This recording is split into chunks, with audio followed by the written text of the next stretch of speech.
ሰላም ጤና ይስጥልኝ የምንጊዜ ሚዲያ ቤተሰቦች የሚያዝያ 25 2017 ዓ.ም የሰዓቱን መረጃዎች ይዘናል።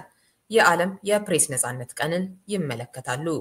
በየዓመቱ ሜይ 3 የሚከበረው የዓለም የፕሬስ ነጻነት ቀን The Impact of Artificial Intelligence on Press Freedom and the Media ወይም የሰው ሰራሽ ልህቀት በፕሬስ ነጻነትና በሚዲያ ላይ ያለው ተጽዕኖ በሚል ኃይለ ቃል ዛሬ እየተከበረ ይገኛል። ይህንኑ አስመልክቶ የኢትዮጵያ የሰብአዊ መብቶች ተሟጋቾች ማዕከል በመገናኛ ብዙሃን ባለሙያዎች ላይ የሚደርሱ ጫናዎችና የተሻሻለው የመገናኛ ብዙሃን ሕግ የሚዲያ ምህዳሩን ክፉኛ ይጎዱታል ሲል መግለጫ አውጥቷል። ለዝግጅት ክፍላችን የተላከው ይኸው መግለጫ እንደሚያስረዳው ድርጅቱ የመገናኛ ብዙሃን ሕግ ማሻሻያ አዋጅ ከባለድርሻ አካላት የተሰጡ አስተያየቶችን ባላካተተ መልኩ መጽደቁ በአዲስ ስታንዳርድ የሚዲያ ተቋም ላይ በጸጥታ አካላት የምርመራ ብርበራ፣ እንግልትና የመስሪያ ዕቃዎች መወሰድ መፈጸሙ እንዲሁም በሕግ ጥላ ስር ያሉ የኢቢኤስ የመገናኛ ብዙሃን ባለሙያዎች ሕገ መንግስታዊ መብቶችና ነፃነቶች መጣሳቸው በጽኑ አሳስቦታል። ከቅርብ ጊዜ ወዲህ በመገናኛ ብዙሃን ላይ ጫናዎች እየበረቱ መምጣታቸው ክፉኛ እንዳሳሰበው የገለጸው ድርጅቱ በዝርዝር ያስቀመጣቸውን ጉዳዮች ቀጥሎ በንባብ አቀርብላችኋለሁ። ድርጅታችን በኢትዮጵያ የሚዲያ ምህዳር ውስጥ ለዓመታት የቆየው አዲስ ስታንዳርድ የመገናኛ ብዙሃን ተቋም ሚያዝያ 9 ቀን 2017 ዓ.ም በሕግ አስከባሪ አካላት ብርበራና የሚዲያ ስራ የሚሰራባቸው መገልገያዎች መወሰድ የደረሰበት መሆኑን ከዚህም ጋር ተያይዞ ከፍተኛ የድርጅቱ ባለሙያዎች ለበርካታ ሰዓታት ለቆየ ጊዜ ተይዘው ለምርመራ መዳረጋቸውን እንዲሁም የግል ንብረቶች በሕግ አስከባሪ አካላት ተይዘው መወሰዳቸውን ለመረዳት ችለናል። በተመሳሳይ በዕለተ ረቡዕ ሚያዝያ 15 2017 የሪፖርተር ጋዜጠኛ የሆነው አበበ ፍቅሬ ተቋሙ ከተበዳዮች የደረሰውን አቤቱታ መሰረት በማድረግ የሚመለከታቸውን የመንግስት አካላት በማነጋገር ዘገባ ለመስራት በወጣበት በልደታ ክፍለ ከተማ ለእስር መዳረጉን በፖሊስ ተይዞ ፍርድ ቤት መቅረቡንና ከ3 ቀናት በኋላ በዋስ መለቀቁን መረዳት ችለናል።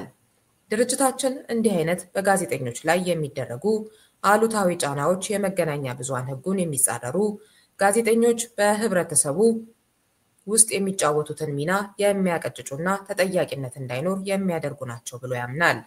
በተጨማሪም ድርጅታችን ከአጋር የሲቪል ማህበረሰብና የሚዲያ ተቋማት ጋር በመሆን የመገናኛ ብዙሃን ማሻሻያ አዋጅ የይዘትና አካሄድ አሳሳቢነት ላይ መግለጫ በማውጣት አስተያየት የሰጠ ቢሆንም በግንቦት 9 ቀን 2017 ዓ.ም ማሻሻያ አዋጁ ከባለድርሻ አካላት የተሰጡ ቁልፍና ወሳኝ አስተያየቶችን ወደ ጎን በመተው መጽደቁ እጅጉን አሳስቦታል። በሌላ በኩል ከኢቢኤስ ቴሌቪዥን የአዲስ ምዕራፍ ፕሮግራም ጋር በተያያዘ ለእስር የተዳረጉት የድርጅቱ ባለሙያዎችን ሕገ መንግስቱ በወንጀል ለተጠረጠሩ ሰዎች የሚደረገውን ጥበቃ መሰረታዊ ነፃነቶችና መብቶች በሚሸራረፍ መልኩና በፍርድ ሂደቱ ላይ አሉታዊ ተጽዕኖ ሊያሳድሩ የሚችሉ ተግባራትን ድርጅታችን ሲከታተል ቆይቷል። ይህም ሁኔታ በወንጀል ተጠርጣሪ የሆኑት የኢቢኤስ ባለሙያዎች እንደ ንጹህ ሆኖ የመገመት እንዲሁም በራሳቸው ላይ ያለመመስከር ወይም መረጃ ያለመስጠት መሰረታዊ ነፃነቶቻቸውን በሚጥስ መልኩ የተዘጋጁና በመገናኛ ብዙሃን ለሕዝብ የተሰራጩ የዶክመንተሪ ዘገባዎች ምክንያት አደጋ ላይ መውደቁ የሕግ የበላይነትን እንዲሁም በሕገ መንግስቱ አንቀጽ 19ና 20 ላይ በተከታታይ የተደነገጉትን የተያዙና የተከሰሱ ሰዎችን መብቶች የሚጥስ ሆኖ አግኝተነዋል። በተመሳሳይ ከፍርድ ሂደት ዘገባ ጋር በተያያዘ ድርጅታችን ፍርድ ቤት የመገናኛ ብዙሃኖች በፍርድ ሂደት ላይ የተዛቡና ሐሰተኛ ዘገባዎች አቅርበዋል በሚል ብይን የመገናኛ ብዙሃን ባለሙያዎች ወይም ጋዜጠኞች ከቀነኒ አዱኛ ህልፈት ጋር በተያያዘ ያለውን የፍርድ ሂደት ሙሉ በሙሉ እንዳይከታተሉ ጠቅላላ ክልከላ መደረጉንና ሚያዝያ 9 ቀን 2017 ዓ.ም ከዋለው ችሎት እንዲወጡ መደረጋቸውን ለመረዳት ችለናል። የአንድ ችሎት ውሎ በተሳሳተ መልኩ የዘገቡ መገናኛ ብዙሃንን በሕግ አግባብ ቀጥቶ ማስተማር የሚቻልበት ሁኔታ እያለ እንዲህ አይነት ጠቅላላ ክልከላዎችን በሁሉም መገናኛ ብዙሃን ላይ መጣል ግን የመገናኛ ብዙሃንን ነፃነት የሚጋፋ ከመሆኑን ባሻገር የሕዝብን መረጃ የማግኘት መብት የሚሸራርፍ እንዲሁም ለወደፊትም መጥፎ ልምድ የሚያስቀምጥ መሆኑን ለማስገንዘብ እንወዳለን።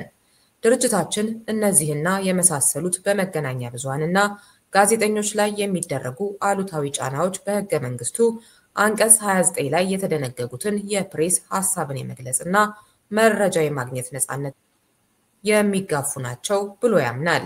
በተጨማሪም ኢትዮጵያ የተቀበለቻቸውን እንደ የአፍሪካ ቻርተርና የዓለም አቀፍ የሲቪልና ፖለቲካ መብቶች ሰነድንና በሌሎች የሰብአዊ መብቶች ሰነዶች ላይ ያለባትን ግዴታዎች የሚጥሱ እንዲሁም የሕግ የበላይነትን የሚያቀጭጩ አካሄዶች መሆናቸውን ለማስገንዘብ ይወዳል። በመሆኑም በመገናኛ ብዙሃን ላይ የሚደረጉ ጫናዎች እንዲቆሙና ተጠያቂነትን ለማስፈን የሚሰሩ ጋዜጠኞች እንዲበረታቱ ጥበቃ እንዲደረግላቸውም እያሳሰብን የሚከተሉትን ምክረ ሐሳቦች ለመንግስትና የሚመለከታቸው አካላት ለመስጠት እንወዳለን።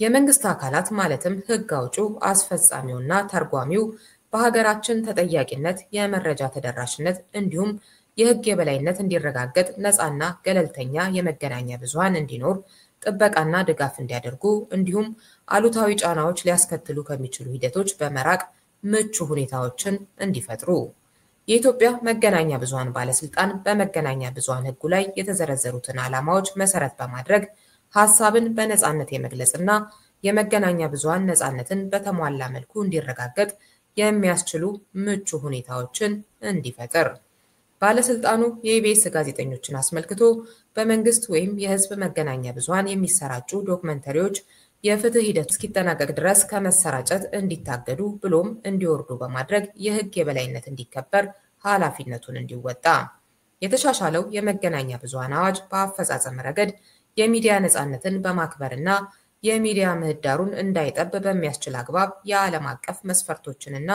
በህገ መንግስቱ የተቀመጡ መመዘኛዎችን ባከበረ መልኩ እንዲተረጎምና ስራ ላይ እንዲውል እንጠይቃለን። በተያያዘ መረጃ የዓለም የፕሬስ ነፃነት ቀንን አስመልክቶ ሁማን ራይትስ ሶሊዳሪቲ እና የአማራ ማህበር በአሜሪካ ያወጡትና ለዝግጅት ክፍላችን የተላከው መግለጫ Say their names on World Press Freedom Day, Global Voices Demand Freedom for Ethiopia's Silenced Amhara Journalists የሚል ርዕስ ያለው ነው።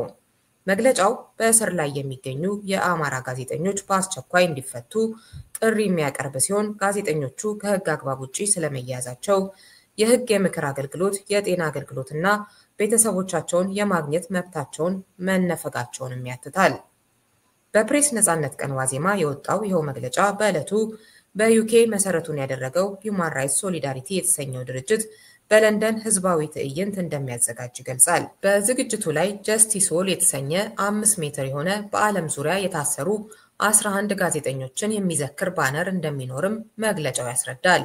የአማራ ጋዜጠኞች ስም በባነሩ ላይ ያልተካተተ ቢሆንም በዝግጅቱ ላይ ስማቸውና ታሪካቸው እየተነሳ እንደሚዘከሩ ይገልጻል። ብልጽግና ወደ ስልጣን የመጣ ሰሞን ታይቶ የነበረው የፕሬስ ነፃነት ወዲያው ተመልሶ መዘጋቱን ያስታወሰው መግለጫው በተለያዩ ጊዜያት በተቃዋሚዎች ላይ በተለይም በአማራ ጋዜጠኞች ላይ የተፈጸመውን እስር ዘርዝሯል። በስም ከጠቀሳቸው ውስጥም አባይ ዘውዱ፣ ጎበዜ ሲሳይና ገነት አስማማው ይገኙበታል። መስከረም አበራ ከእስር ቤት ሆና በጻፈችው ደብዳቤ ፍርድ ቤቶች ጋሻችን አይደሉም ካቴናዎቻችን እንጂ ማለቷን ያስታወሰው መግለጫው ዓለም አቀፉ ማህበረሰብ፣ ሲቪል ማህበራት፣ የበጎ አድራጎት ድርጅቶችና ተራ ዜጎች ጭምር አስቸኳይና ዘላቂ መፍትሄ ይገኝ ዘንድ በጋራ እንዲቆሙም አሳስቧል።